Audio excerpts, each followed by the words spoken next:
Hi everyone, in this video is gonna be our beginner overview of basic controls of a skid steer loader.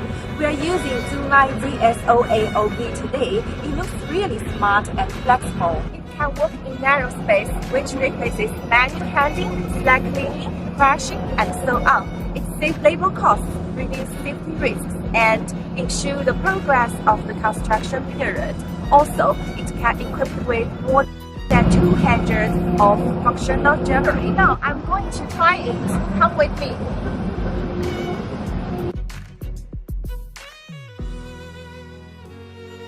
Okay, after you're in, sit back first. Can't stress how important it is. So with these skid steers generally, you have local safety bar. There are either two flaps on some of the bigger ones, or these are just, it almost look like a roller coaster. So if I turn this key and just hold that, it's going to start. And then you can see my indicators up there. I'm making sure that if I had any system issues, and I'm going to see it up there. Okay, when I step on these two pedals, and where your right is your bucket, this is the bucket, and your left is for your lift up, and also this is the throttle. When I use this throttle, you can actually make it accelerator, which is kind of cool, and this can control the speed. And when I hit that, you hear the engine go up. Yeah, this is the engine sound, and you can hear it. The left is your lift up. If I step this pedal right now, it's gonna raise the lift arm up.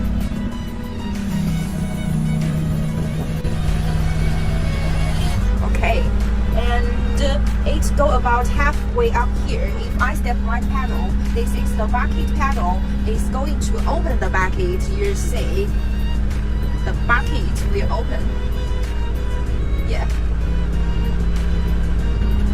And when I step this left pedal, I'll put the lift arm down.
Everyone, so that was our beginner basic controls overview of a skid steer. Hope you guys enjoyed.